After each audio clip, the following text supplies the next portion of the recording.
Olá, sejam todos muito, mas muito bem-vindos para mais um episódio do podcast Fala Gol. É um podcast oferecido pela Copego, Cooperativa dos Ginecologistas e Obstetras do Estado do Ceará e também em parceria com a Coped, Cooperativa dos Pediatras do Ceará. Sempre nós estamos aqui todas as semanas levando um assunto sobre saúde e bem-estar com segurança, com credibilidade. Você pode nos acompanhar no canal do YouTube e também no Spotify. Segue lá.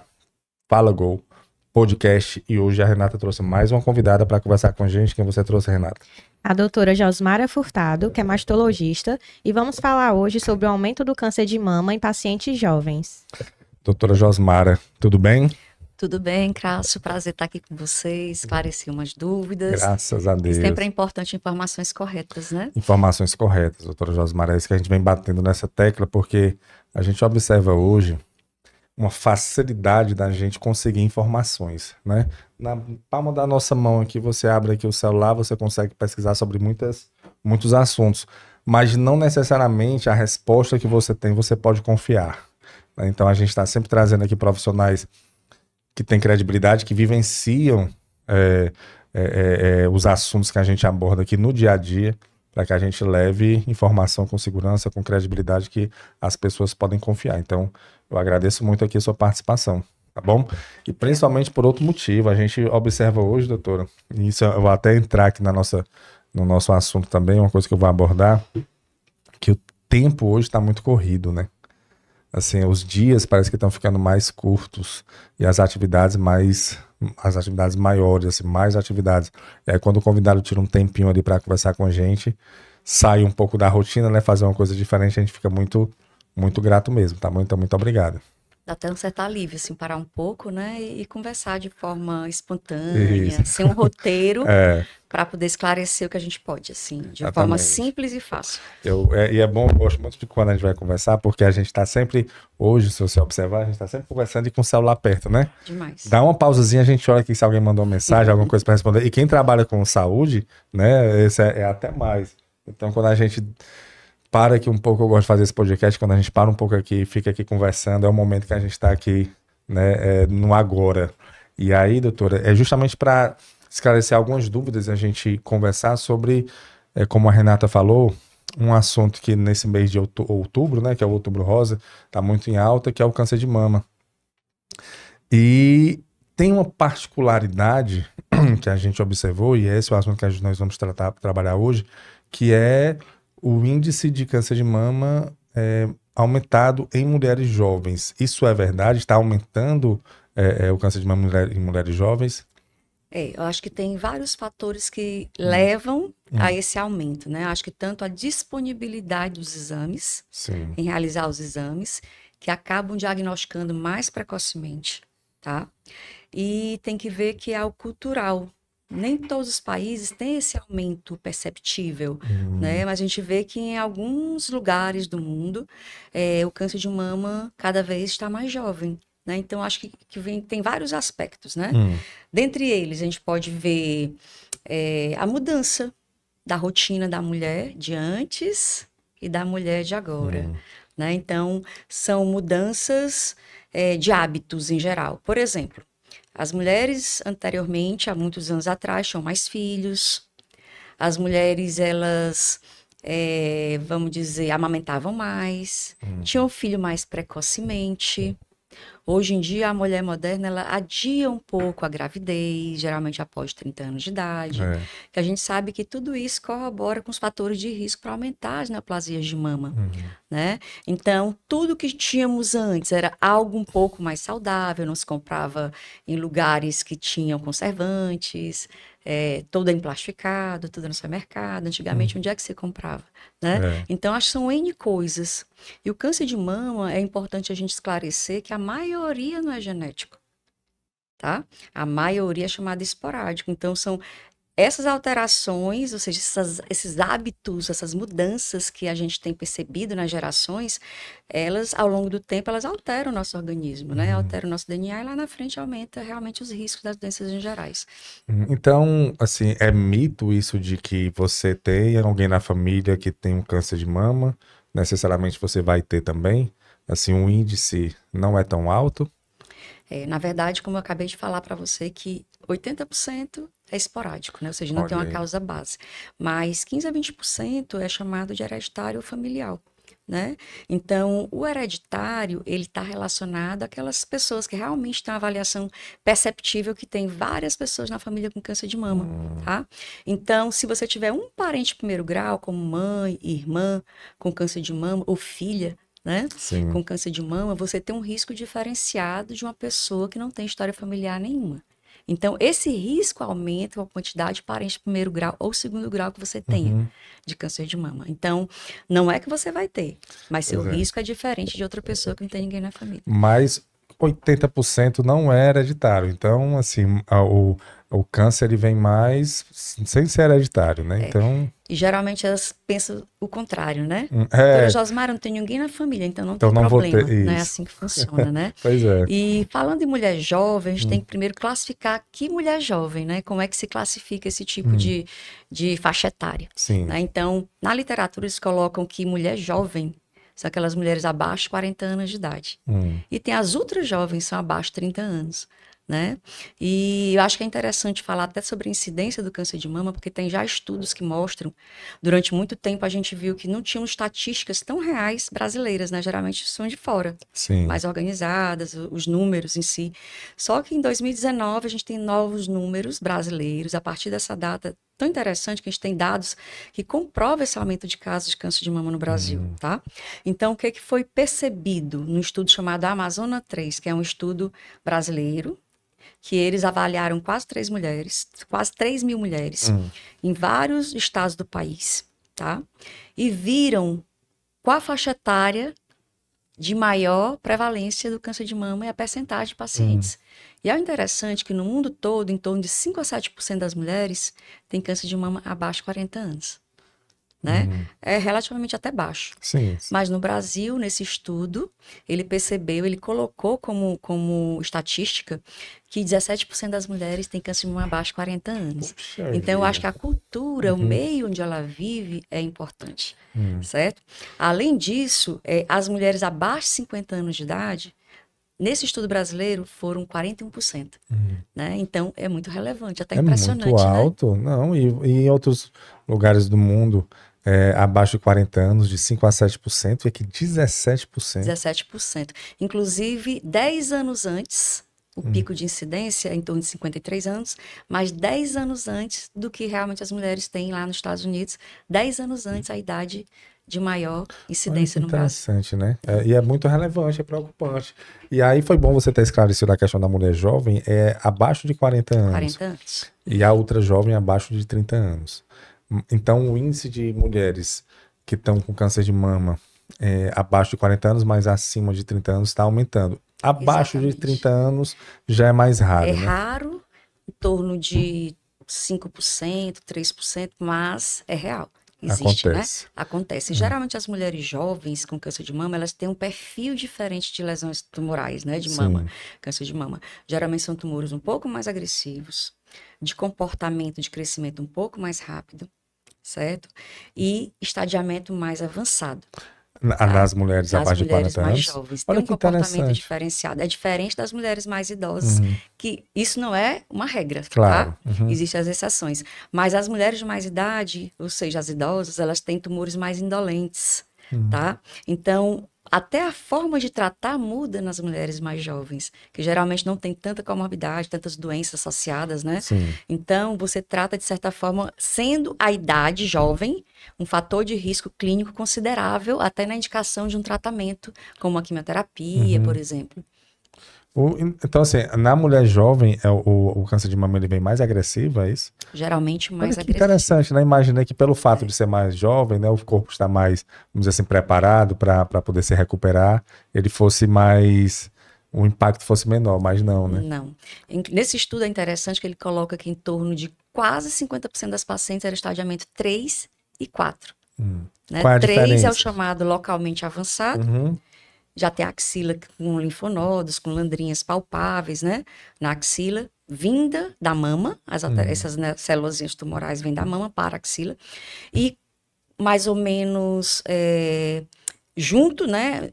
Eu chamado estadiamento 4, que já é metastática, ou seja, uma doença que não é localizada, tá? Então, quase 50% dessas pacientes, dessa população estudada, tá? Que você acaba ultrapassando barreiras e colocando na população em geral do Brasil, né? Sim, sim. Colocando como similar. Essas pacientes geralmente são localmente avançadas ou metastáticas. Poxa vida, olha aí. E, assim, porque até onde eu sei, você corrige se eu estiver errado, por favor, mas você começa a fazer a mamografia, que é aquela... É o exame que você pode fazer a prevenção a partir dos 40 anos. Mais pacientes, mais as mulheres que estão abaixo de 30 anos, como é que elas descobrem isso? Assim, já é quando o câncer está no estágio avançado, ou elas têm que fazer também a mamografia? Como é que se identifica o câncer? Pronto. São duas perguntas diferentes, né? Primeiro você tem que classificar se a mulher é de risco geral, ou seja, não tem um risco familiar ou hereditário de câncer de mama, e diferenciar das mulheres de alto risco. São duas coisas diferentes, duas condutas diferentes. Vamos falar um pouco sobre a mulher em geral, que eu acho que é mais comum, né? Que a gente viu que o câncer de mama hereditário é menor percentagem, né? Então, as mulheres em gerais, elas são estimuladas a examinar as mamas sempre que puderem, né? Existe uma coisa chamada exame médico. Ela geralmente vai para o ginecologista, nessa faixa etária, como você falou, abaixo de 30 anos, né? Abaixo de 40 anos. Sim. Ela vai para o ginecologista pode examinar, que é o exame clínico das mamas. Boa. Tá? E ela mesmo pode se conhecer. Né? Então, é diferente do autoexame. O autoexame tem aquelas normas, né? Eu vou examinar a minha mama com a mão atrás da cabeça, no sentido horário. Isso não existe mais. Você tem que examinar as mamas do jeito que você souber. Para quê? Para se conhecer. Se eu faço meus exames, eu fui avaliada, de qualquer forma, eu conheço a minha mama, qualquer coisa diferente que eu perceber, vai ser um sinal de alerta, né? Sim. E quais são os sinais de alerta para câncer de mama? Em qualquer faixa etária. Um nódulo palpável, geralmente consistência endurecida, que não se move, ou seja, quando você pega, ele fica um pouco mais fixo, mais preso, tá? Uma landrinha na axila de aspecto mais endurecido, tá? Mais fixo também. Ou pode ser móvel? Pode, na axila, mas geralmente a consistência é um pouco mais dura, mais pétrea, tá?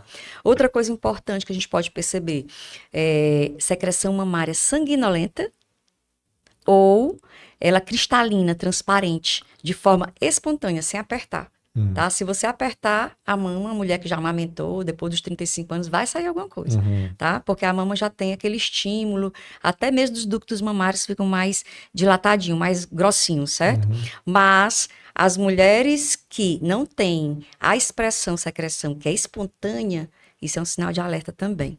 Retração do mamilo, o mamilo ficar um pouquinho mais repuxado, né? Para dentro da mama, né? Então também é um sinal de alerta. Uma retração da pele, a pele muda, de repente ela é repuxadinha por alguma lesão, né? Perceptível quando você levanta um pouco mais o braço, ou então que você faz algum movimento, né, de tração. Uma coisa importante que a gente não pode esquecer também de jeito nenhum, a pele muda o aspecto. Às vezes uma área mais dura, mais avermelhada, como se fosse uma inflamação, muitas vezes não é inflamação, às vezes é um carcinoma inflamatório. Tá? E também tem as peles em casca de laranja, aquela pele mais grossa, cheia de furinhos, né? Então você vai perceber mudanças. Então, se você se conhecer, você percebe pequenas alterações, que não precisa estar no médico todo mês ou todo dia, né? Mas o importante é você se conhecer. Qualquer coisa diferente, sempre pedir uma avaliação de um especialista ou então de um ginecologista. O sinal de alerta ali. Exatamente. E você falou uma coisa interessante, que tem um protocolo todo, uma forma de você fazer o autoexame, né? Isso. Mas pelo que você disse, a questão é você se conhecer, você tocar da forma com que você achar interessante tocar, mas entender essas... Porque se você realmente tocar e ver a pele diferente, ver o mamilo diferente, ver uma secreção diferente, aí um caroço diferente, né? Aliás, um caroço, alguma coisa que não... Acredito que tudo que não seja comum. Isso, não é o seu habitual. Não é o seu habitual. Isso. Então, a gente chama de sinais de alerta, né? Para cânceres de mama. Então, não preciso... E se a mulher que não sente nada? E aí? Ela tem que fazer avaliação também. Entre 20 e 40 anos, pode fazer o exame físico com ginecologista ou com mastologista, mas não é necessário. Geralmente, se coloca na literatura em torno de mulher de 20 e 40 anos, a cada 2 ou 3 anos, no mastologista. Aí fazendo suas prevenções de rotina com o ginecologista. Mas já fazendo a mamografia? Não, mamografia após 40 anos. Após 40 anos. Mamografia se faz antes, em alguns casos especiais. Se você tiver um nódulo suspeito de câncer de mama, você tem que fazer mamografia mesmo antes da faixa etária. né? Mas se não for, não é para fazer, certo? Mulheres de alto risco com câncer de mama, mutação genética presente, né? Aquelas mutações que altera a história familiar de câncer de mama, faz um teste genético e mostrou que é uma herança familiar. Elas fazem um pouco antes, geralmente a partir dos 30 anos, tá? Mas são casos diferentes, não são mulheres de rotina, assim, não são exames de rotina para mulheres que não têm nenhum risco Não é o maior. comum, né? Não é o comum. E o tratamento, doutora, assim, a mulher antes de 40 anos percebeu, fez o autoexame, viu que tinha uma coisa diferente, foi no ginecologista, o ginecologista indicou, o mastologista foi no mastologista, fez os exames, e aí surgiu, o que é que pode surgir uma mulher dessa idade, como seria o tratamento, como é que ela iniciaria o tratamento, porque jovem, né, ela deve tomar um susto, né? Com certeza. Quando recebe um diagnóstico desse, né, como é o procedimento? Muda tratamento.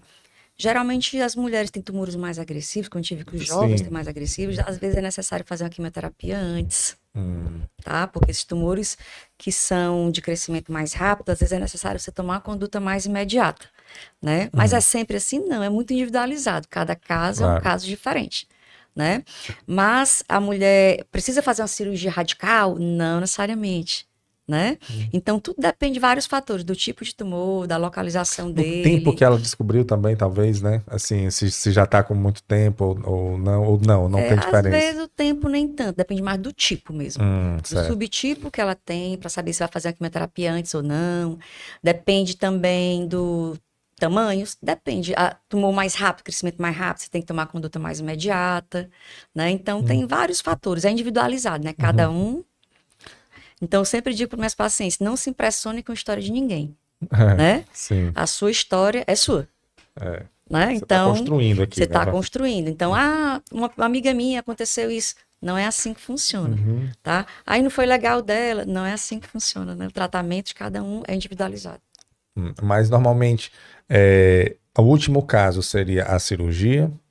Ou não? A cirurgia já é colocada cirurgia, ela faz parte. Né, do tratamento. Algumas não precisam de químio, nem de rádio, e nem de uma cirurgia radical, né? Por isso que é importante o diagnóstico precoce, né? Boa. Quanto mais precoce eu tenho as alterações, menos tratamento, né, eu preciso fazer, tá? Então, a palavra, acho que chave é a prevenção, né? Lembrando que, muitas vezes elas dizem assim, eu faço meu exame todo ano, nunca deu nada, e agora deu. Claro, o exame não protege, né?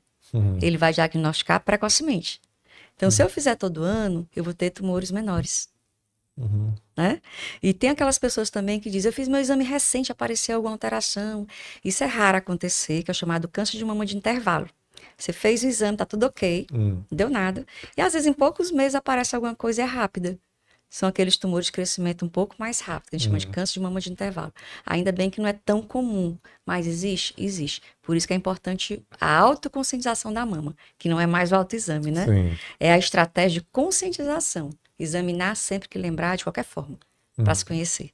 Mesmo não estando no ginecologista, mesmo estando fazendo o exame, você se autoconhecer. Exatamente. E aí você pode detectar precocemente, e quando é detectado precocemente... Precocemente nem tanto, né? Porque se você palpar, já não é tão precoce. Já não tá tão, é verdade. Né? Mas se você se examinar, você não vai esperar um ano ou 6 meses para poder procurar alguém para avaliar, né? Você já, como a gente falou no início, né, há pouco, aciona o sinal de alerta ali para você começar a tomar as medidas necessárias. Inclusive, essas mulheres que têm mutação genética, é muito comum aquele BRCA1, BRCA2, que geralmente tem até da Angelina Jolie, que é efeito Angelina Jolie, né? E na época ela tem uma mutação genética chamada BRCA e fez a cirurgia das mamas, das duas mamas. Retirou tudo. Que é chamada redutora de risco, né? Ela não tinha nada e fez redutora de risco, era assintomática. Porque ela tem uma história familiar importante, câncer de mama e ovário na família, e ela fez a cirurgia para reduzir o risco dela. Tá? Então, essas mulheres de alto risco, elas começam a fazer mamografia a partir dos 30 e ressonância mamária também, né? Que uma mulher que de risco geral não é obrigatório fazer, né? Entendo. E aí, quando ela faz, ela tem que fazer a cirurgia para tirar o tumor, e dependendo vai fazer a quimioterapia. Isso jovem, né? A gente está falando do público jovem. E aí, vamos supor que deu tudo certo, né? Ela fez lá o tratamento, tirou o tumor. Geralmente dá, ainda tudo bem, certo, né? Eu venho, inclusive, eu venho observando isso, pessoas, não necessariamente a pessoa dizer que está com câncer de mama, é uma pessoa que vai ter vai complicar. Ela vai fazer o tratamento dela, vai fazer tudo, depois ela volta, né? Assim, com certeza. a maioria que eu conheço que faz o tratamento passa um tempo ali, às vezes a gente vê que tá fazendo quimioterapia porque o cabelo cai e tudo. Hoje nas redes sociais a gente vê muito isso, né? A pessoa começa um tratamento, a gente acompanha ali, depois ela tá livre do tratamento, tá comemorando. Volta à vida normal. Normal, né? Eu digo que é um momento, é uma fase da vida que às vezes é necessário você se dedicar mais a você mesma, né? Isso, e depois sim. a vida volta ao normal. Sim. E hoje com os tratamentos que a gente tem na última década, eu até coloco dessa forma, né? Nos últimos 10 anos, o tratamento do câncer de mama veio evoluindo de uma forma fantástica. Sim. Né? Que a gente pode considerar, em muitos casos, uma doença até de bom prognóstico, quando responde muito bem ao tratamento. Né? Então, a gente diz que cada vez mais a medicina na área da oncologia da mama, né? Tá uma evolução surpreendente até. Então, aumenta mais a chance de cura. Né? Então, isso é bom demais, né? A gente fica muito satisfeito com essa evolução, que durante muito tempo ficou meio que estacionado, né? E eu acho justamente por essa questão de falar muito, né, da medicina evoluindo e também do cuidado que a mulher está tendo também, né? De ter esse cuidado de se tocar, de observar, de perceber alguma coisa, já procurar um profissional.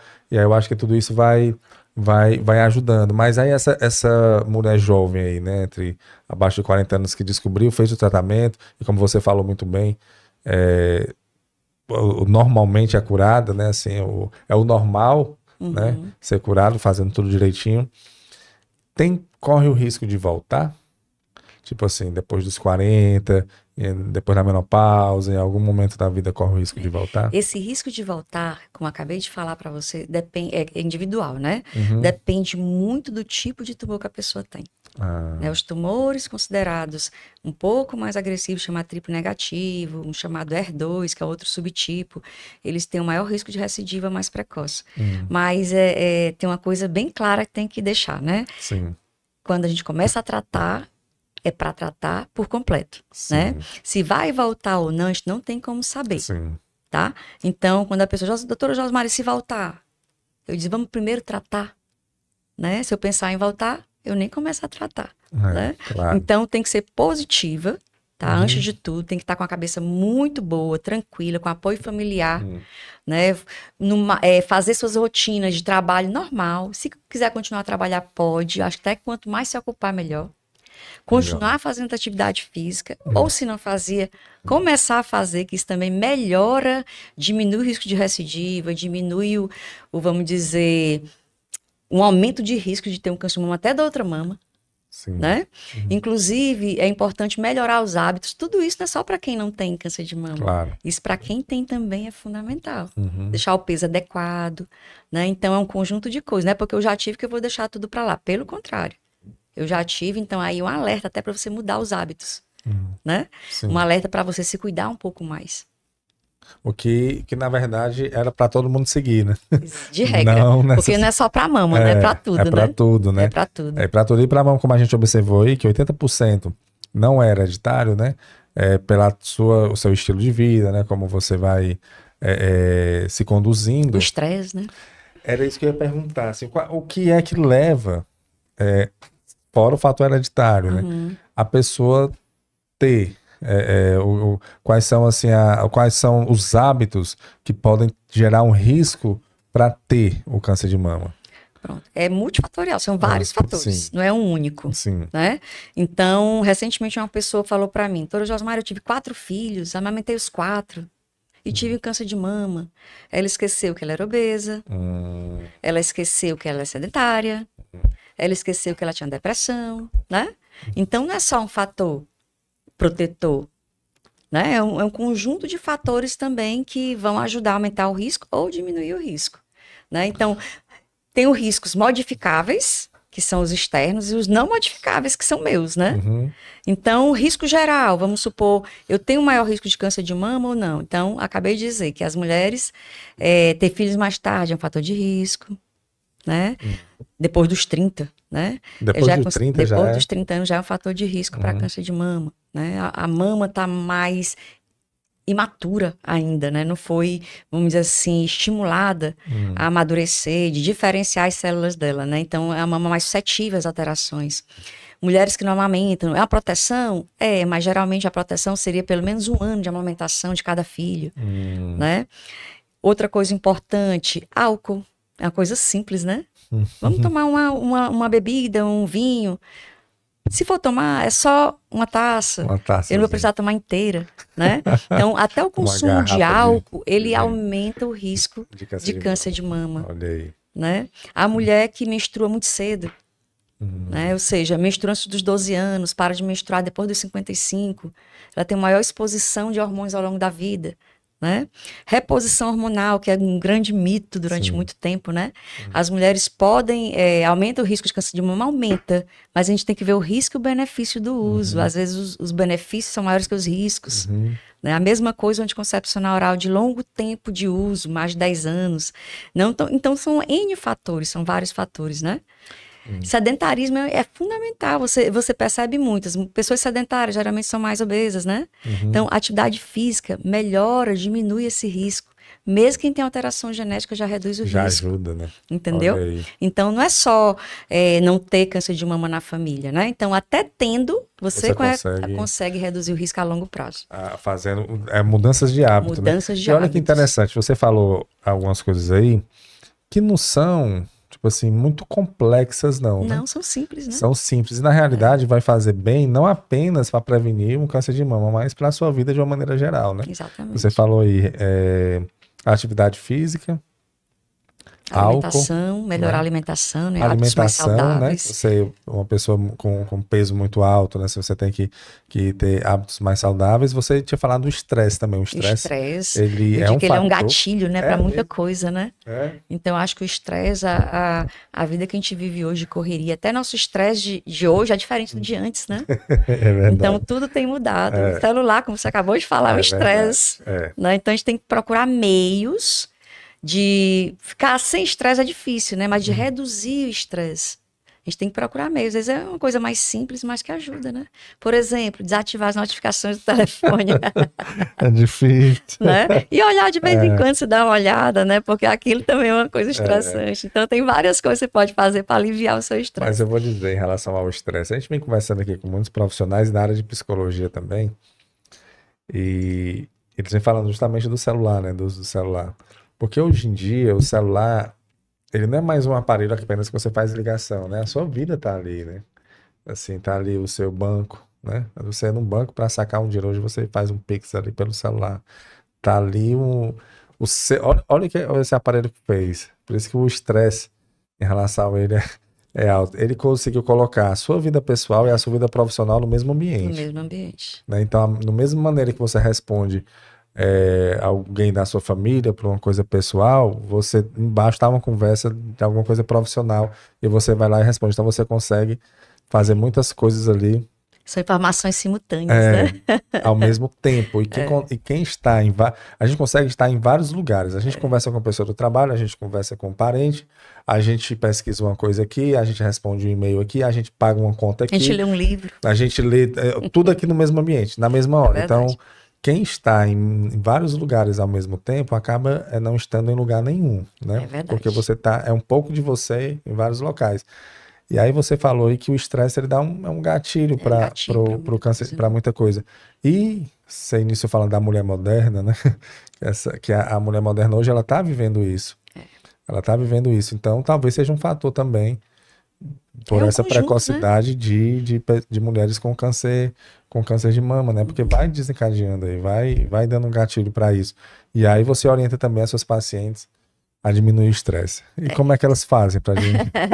Atividade física é uma coisa para reduzir o estresse, né? É uma válvula de escape para muita coisa, né?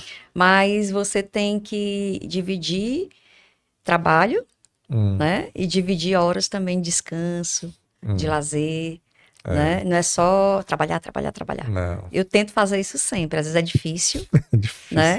Mas a maturidade vai aumentando, a gente vai tentando, pelo menos tentando, né? A gente vai tentando. Reduzir o ritmo do estresse, trabalho e tudo mais. Eu vi um vídeo que eu achei interessante, que um rapaz falou assim, olha, a gente hoje chega em casa do trabalho E o nosso descanso, agora eu vou descansar. Passei o dia trabalhando, vou descansar. Tá pro telefone. Aí o descanso é ficar com o celular, olhando os videozinhos lá no Instagram, as coisas. Pronto, aí aquilo ali é o descanso, né? A pessoa se dá o direito de descansar. Aí ele diz o seguinte, só que você percebe que quando você sai daquele momento ali de você estar deitado olhando os vídeos, você está mais cansado. Por quê? Porque você não descansou. Você ficou, na realidade, jogando um monte de informações rápidas para o seu cérebro ali, e você estava parado no ambiente que você estava pensando e estava descansando, mas na realidade você estava ali estressando o seu cérebro, você estava botando conteúdo, e aí você fica mais cansado. Por isso que hoje o índice de pessoas esgotadas é muito alto, né? Muito grande. E aí fica... Porque o estresse é um conjunto, né? É um conjunto. São várias coisas, né? E isso vai juntando ali, quando menos espera. E aí que é uma coisa que acontece com a mulher, que com o homem, eu acho que com o homem não, mas com a mulher sim, porque a mulher se cobra mais, né? Eu acho que existe essa cobrança. A gente conversou com um psicóloga aqui e ela falou de autoestima feminina.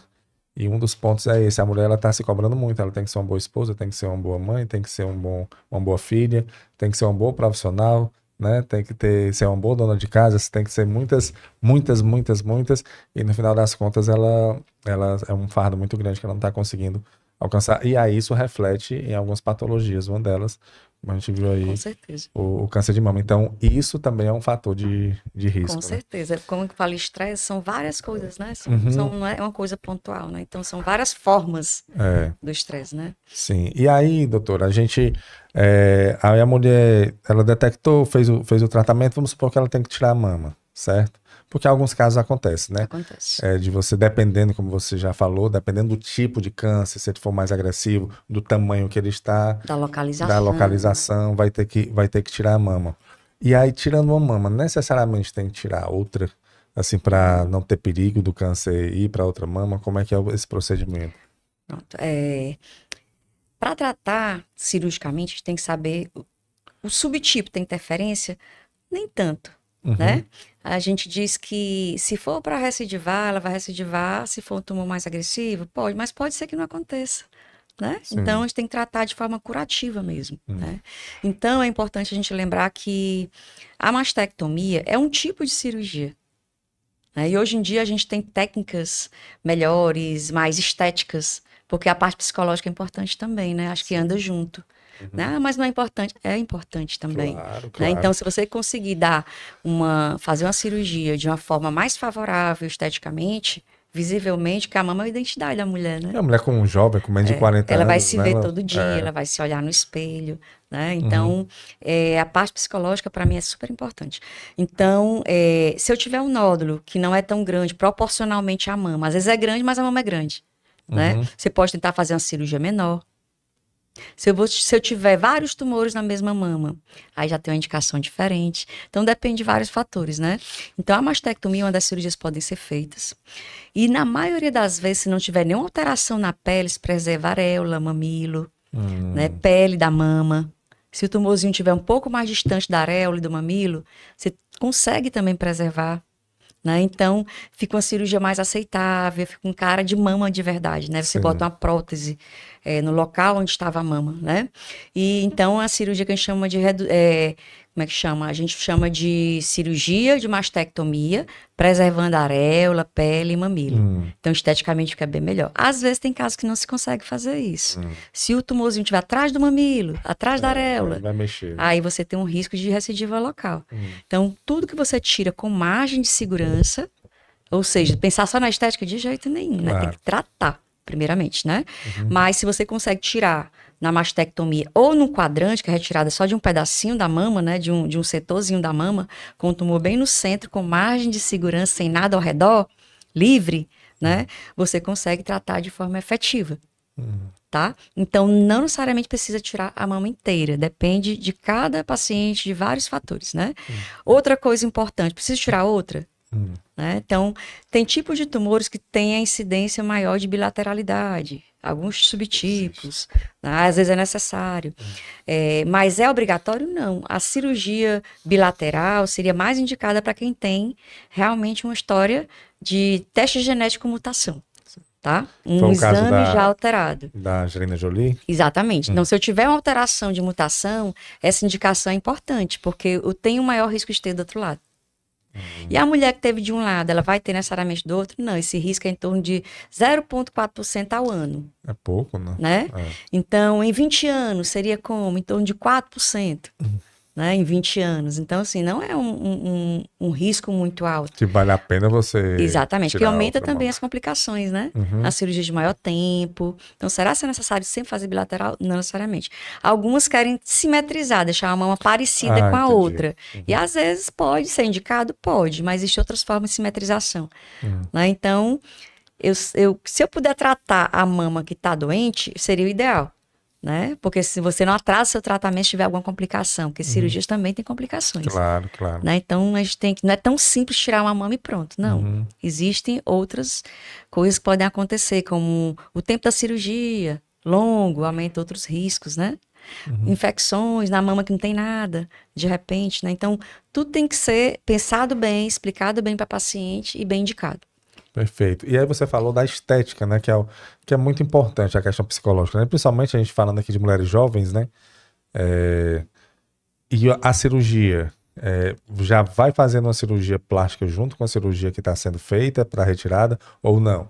Vamos supor que retirou o tumor, danificou a mama, no caso aí de um tumor que realmente não deu para preservar muito, teve que tirar boa parte da mama. Essa cirurgia, aí depois ela vai para a cirurgia plástica para resolver a estética ou é no mesmo procedimento? Em poucos casos você não reconstrói mais a mama. Pouquíssimos. Na maioria das vezes a paciente já coloca prótese direto. Já no mesmo momento. Ou a prótese temporária, a prótese definitiva, certo? Então, geralmente se bota no mesmo momento sempre que possível.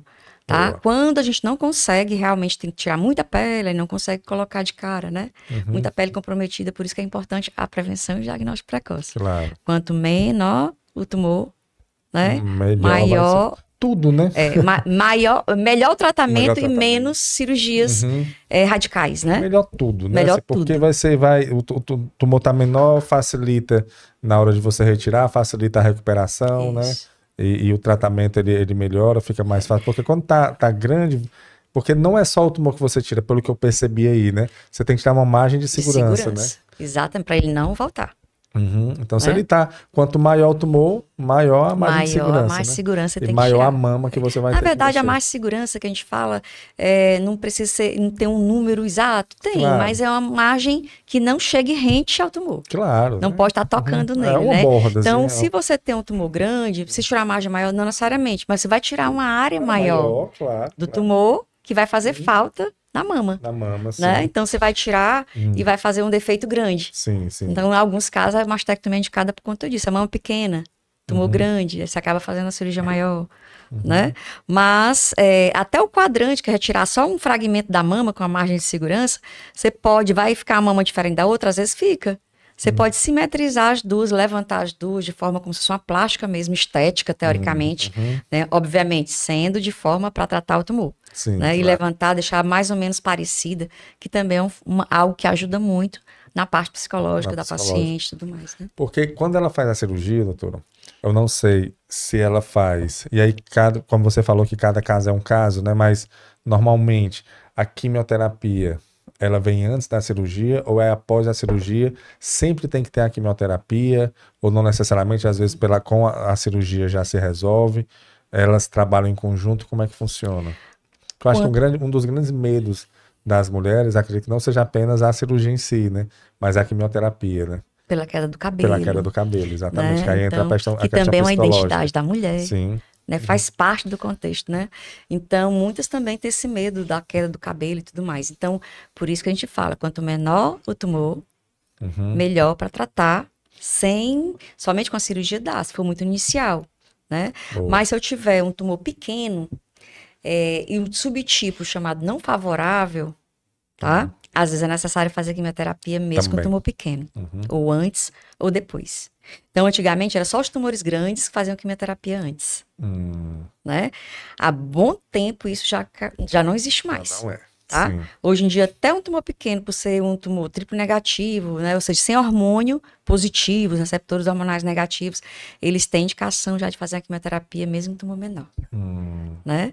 Então, é individualizar mesmo, Claro. né? Não tem uma fórmula mágica. Normalmente tem a quimioterapia vem junto, né? Até porque agora até com os tumores se for menores, jovem, né? geralmente se indica porque ele é um fator de risco clínico alto, né? A Sim. idade jovem, né?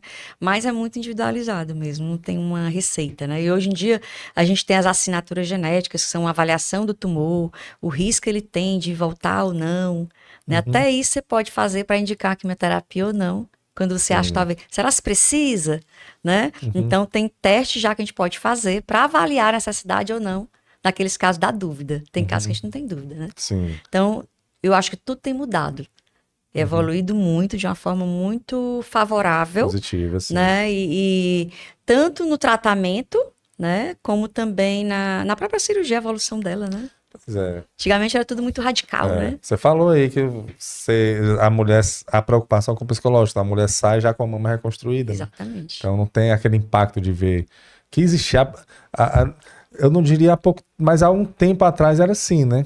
Eu lembro de que tinha essa mutilação, né? Vamos dizer assim. É um pouco tempo atrás, recente, né? Recente, Talvez uns 15 anos para trás. É recente, Peguei né? essa época de que a cirurgia de mastectomia era radical, assim, tirava a mama e tal.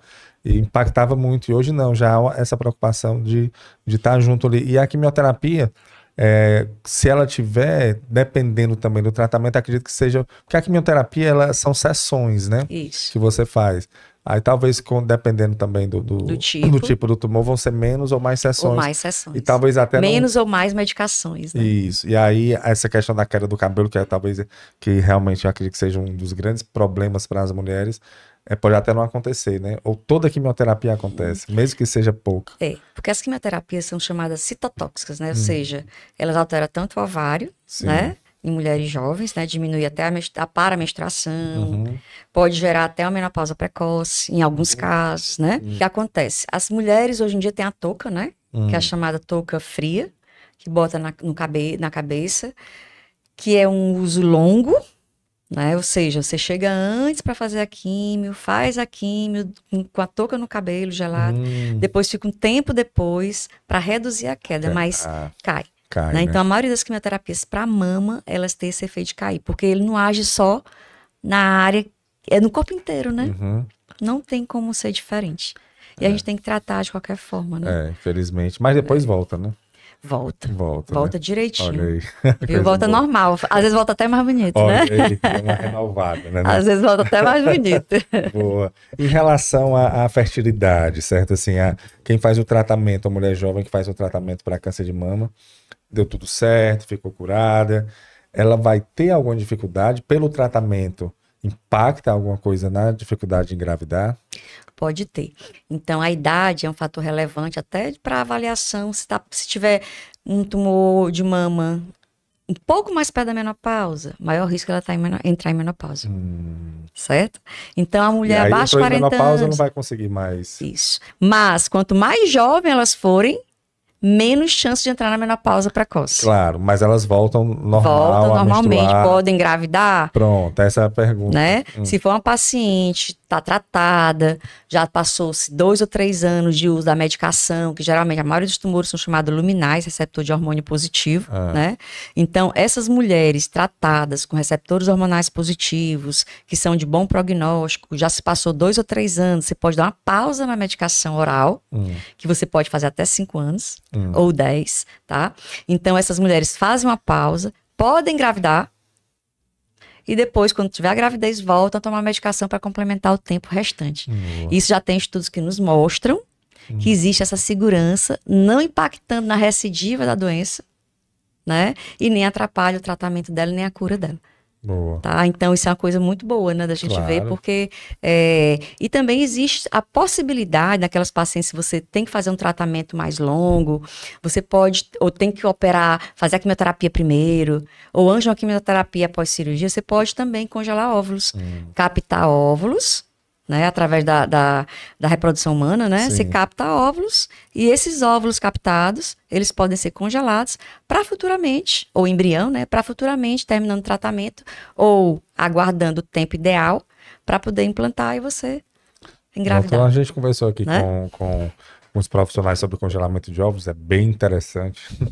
Bem interessante. E um dos fatores é esse, né? Assim, que você vai passar por tem algum tipo de câncer que pode, que o tratamento pode afetar a fertilidade, né? A fertilidade, você congela o óvulo, tem uma garantia ali, né? E você tem que oferecer, tem que lembrar de oferecer isso para paciente, né? Vamos supor que de repente ela entra na menopausa precoce, com tratamento, e aí? Né? Então, sempre você tem que lembrar de oferecer ao paciente essa possibilidade de congelar óvulos ou embriões. Boa. Não pode deixar de oferecer. De dar essa opção, né? De dar essa opção. Porque realmente é uma boa opção. Porque se você, talvez até em questão de preocupação, ela relaxe mais, né? Porque pode acontecer, né? Assim, pode acontecer. Você ter uma menopausa precoce e alguma coisa do tipo, a coisa dá algum problema. E a mulher fez o tratamento direitinho e aí entre 30 e 40 anos, né? Pegando sempre nessa faixa. E aí ficou boa, tudo normal. Depois dos 40 anos entrou na menopausa e quer fazer uma reposição hormonal. Ela tem que ter vai ter algum problema em relação a isso? Pronto. Mulheres que tiveram diagnóstico de câncer de mama é um fator, vamos dizer que é uma contraindicação absoluta, tá? De fazer qualquer tipo de medicação, tanto terapia hormonal, de reposição na pós-menopausa, quanto anticoncepcional oral ou um DIU hormonal. Então, sempre tem que procurar métodos alternativos de preferência, tá? Existem casos que você libera, geralmente a contraindicação absoluta é uma das, tá? Então, mulher com história pessoal, o ideal é que ela realmente não faça, a não ser que ela assuma esse risco, né? De repente ter uma recidiva da doença ou algo parecido. Mas aí entra a questão do benefício também, por exemplo, será que não entra? Não, entra como contraindicação. Contraindicação já, exatamente. Né? É igual a trombose venosa, é uma contraindicação de reposição hormonal, de anticoncepcional, né? São contraindicações chamadas absolutas. Né? Então, o ideal é que ela não faça. Aí você procura métodos alternativos para ela passar por aquele período de menopausa, por exemplo, né? Aí tem as medicações, tem alguns ansiolíticos que têm efeito indireto na redução do calor, né? Atividade física, estimular a atividade física. Entra bom, mais uma vez, né? As medicações vaginais para lubrificar a vagina, né? Então, tem várias formas de você tentar melhorar a qualidade de vida, porque a qualidade de vida pós-tratamento muda. Tá? Porque tem um ressecamento, né, da própria vagina por conta dos tratamentos, tanto da química como dos hormônios, né? Então, atrofia genital. Então, tem várias coisas que podem acontecer. Mas tem formas de contornar? Tem. Tem formas de contornar todas as situações que não seja hormônio. Boa. Tem os lasers, hoje em dia, que fazem muito, né, genital, para poder melhorar a lubrificação, melhorar, vamos dizer assim, a capacidade de elasticidade, né, do tecido vaginal. Então, tem várias alternativas, né? Que você pode fazer que não seja a reposição hormonal. Porque aí ela realmente pode afetar. E algumas perguntam, mas meu tumor não era responsivo a hormônio, era chamado receptor negativo. Também tem contraindicação. Não tem nenhuma segurança em utilizar. Perfeito. E é interessante. E as mulheres abaixo de 30 anos? Eu fiquei encucado com isso.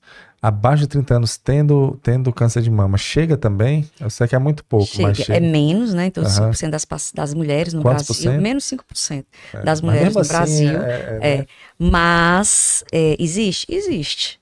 É mais raro. Mas qualquer alteração diferente do seu normal, a maioria das vezes vai ter nódulos benignos mesmo, né? Nódulos móveis, nódulos que você já tem, às vezes, vários nódulos de mama, né? Então, benignos, com características do bem, já faz segmento. Mas, pode acontecer? Pode. Então, qualquer dúvida que se tiver clinicamente, qualquer dúvida no exame físico, no exame de imagem, a biópsia sempre está indicada. Não tenha dúvida. Acompanhe sempre com segurança, né? Sim, claro. Se gerar alguma dúvida na imagem, na palpação, é melhor sempre biopsiar e ficar mais seguro no acompanhamento. Não tem aquela história das pessoas dizerem, eu acompanhava o nódulo, ele virou isso. Né? Virou alguma coisa ruim. Não tem isso. tá? Não vira nada. Geralmente, desde o início era ruim, já tinha uma característica, talvez, de que não fosse legal e não foi conduzido de forma ideal. Não foi biopsiado, então ele não se transformou. Ele já era ruim e, de repente, não foi investigado. Não foi investigado. Né? É a mesma coisa aquela história. Se biopsiar, não vai espalhar? Né? Não tem nada disso também. Às vezes tem gente que pergunta, doutora, mas se eu mexer, vai espalhar. Não é assim. Tá? Você tem que biopsiar para diagnosticar, senão você não tem como tratar.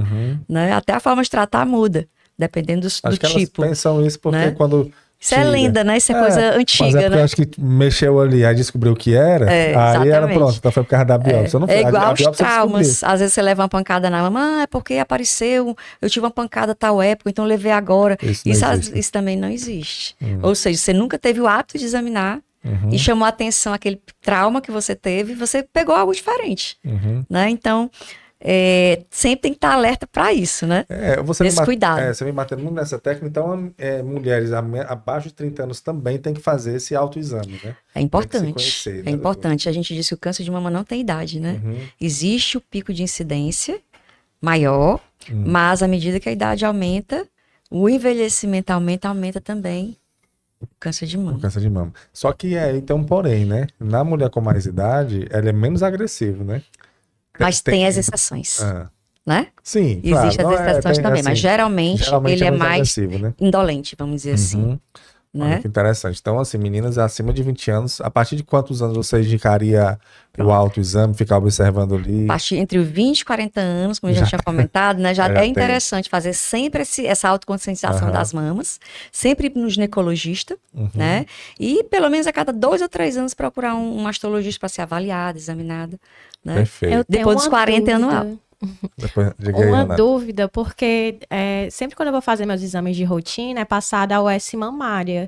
Aí qual a diferença desse exame para a mamografia mesmo? Porque é sempre passado, sempre. Em 2 exames. O ultrassom de mama, talvez por ser um exame mais simples, né? Não tem radiação, se prescreve mais, né?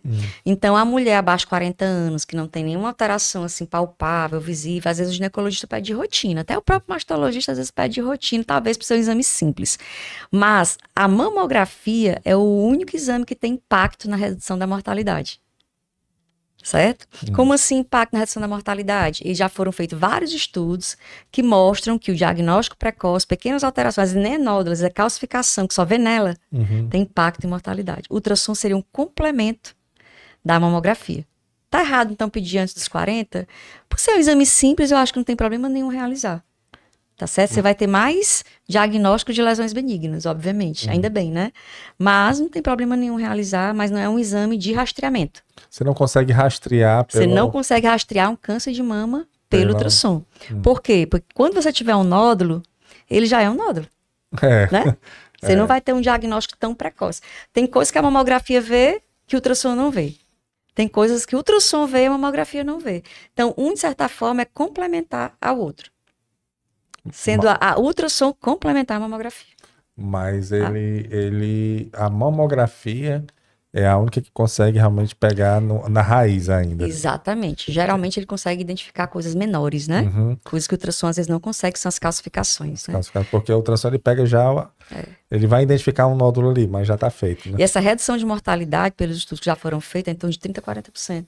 Então é alto. Então até então a gente não tem outra forma de fazer um exame sem ser a mamografia. Eu digo que a mamografia é um exame tão rápido. As pessoas têm um certo preconceito com a mamografia? Exatamente, tem bastante. Ai, dói.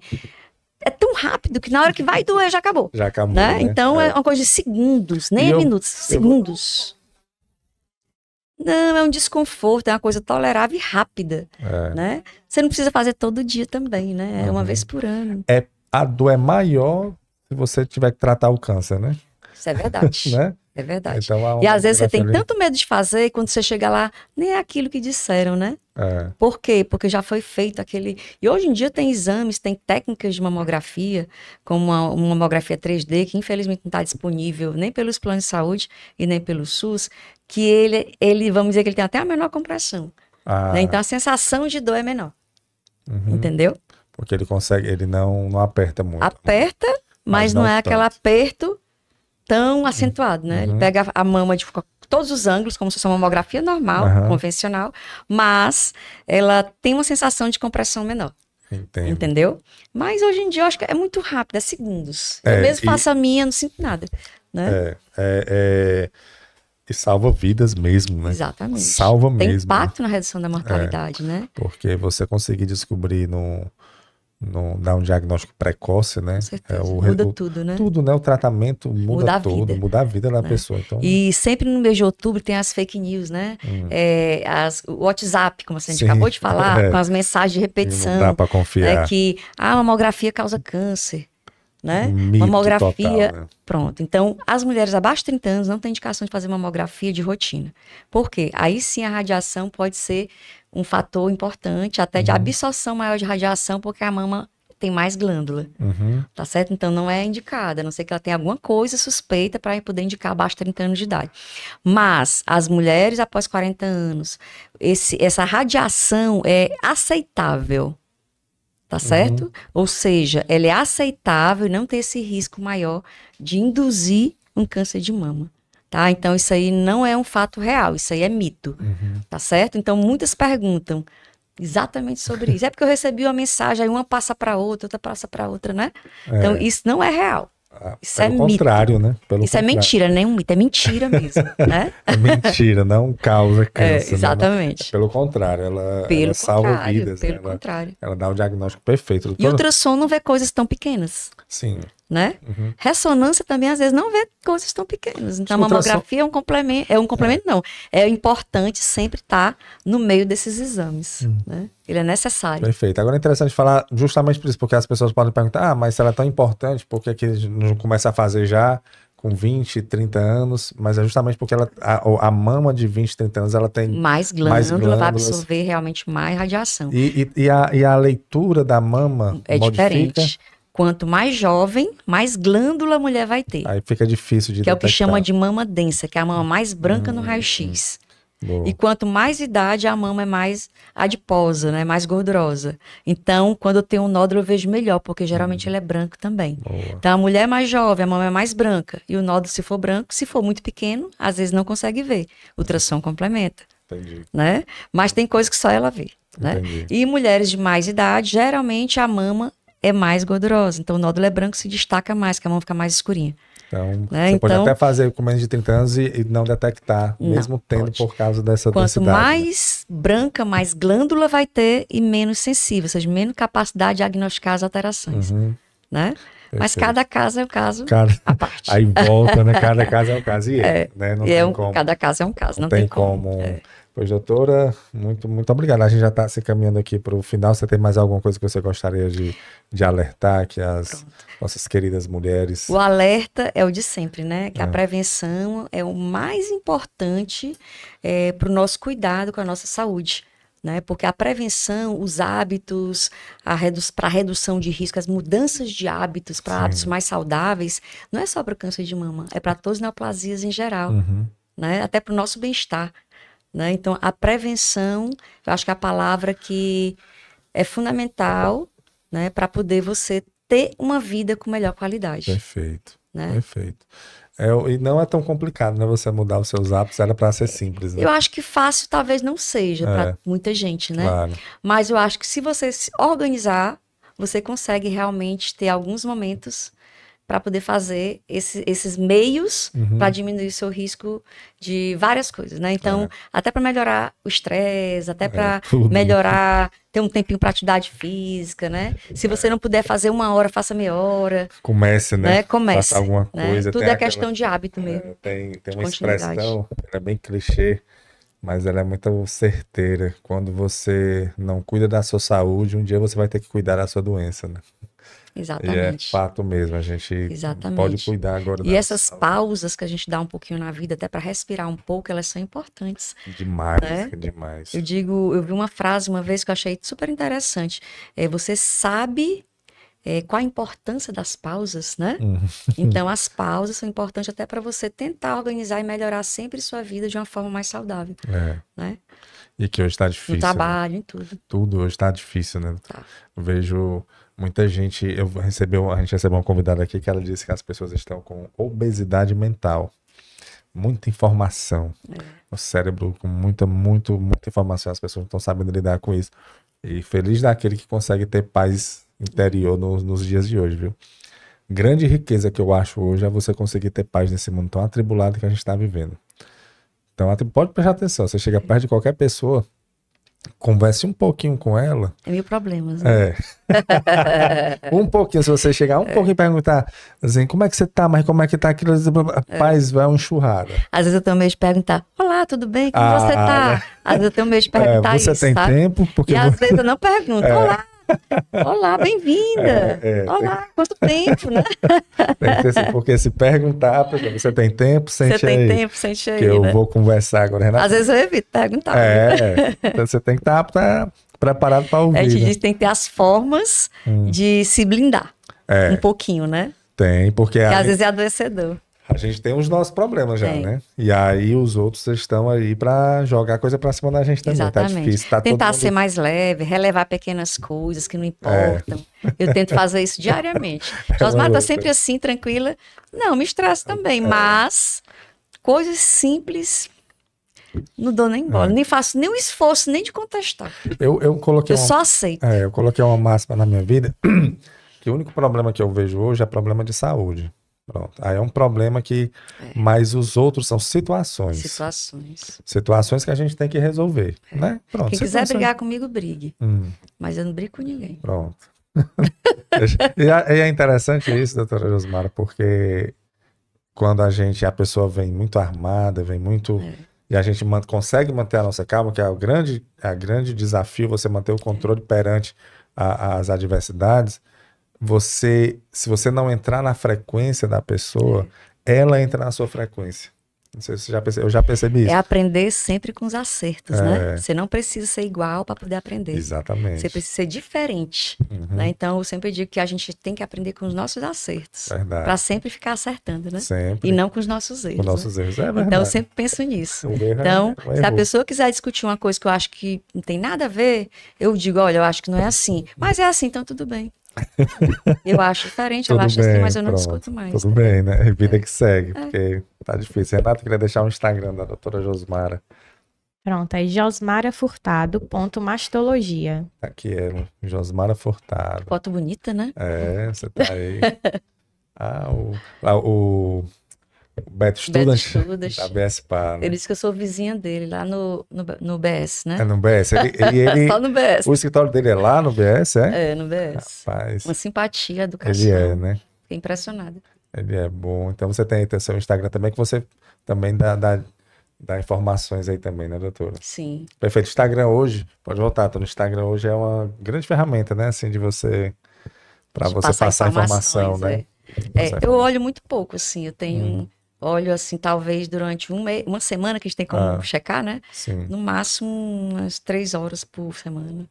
2 horas por semana. Mas você alimenta, né? 2 vezes por semana. Recentemente. Eu vi que você alimenta aí. É bem alimentada. É bem alimentada, mas assim, a rede social hoje, a gente sempre diz assim... Não é overposting. Ela é muito boa quando você sabe usá-la, né? Ela é um bom canal de informação. Por exemplo, nosso podcast aqui, a gente tem um perfil no Instagram, que a gente coloca cortes e as pessoas compartilham. É a necessidade, né? Exatamente. O problema é quando ela começa a usar a gente, né? A gente fica aí e complica. A gente sabendo usar, tendo o equilíbrio. E não se comparar com ninguém. Não se comparar com ninguém. Isso é muito saudável. Isso daí. Pois, doutora Josmara... Aceitar como você é, do jeito que você é, com as coisas que você tem. Perfeito. E não se comparar com ninguém, né? Perfeito. Doutor Josmara, muito obrigado, viu? Eu que agradeço, Obrigado Graças. mesmo pela sua participação. Já Renata, fica aqui o convite. Obrigada também. Isso é a simpatia. Já fica aqui o convite para um próximo momento a gente voltar a conversar aqui também, tá bom? Tá joia, obrigada. Pois... Obrigada, Copego.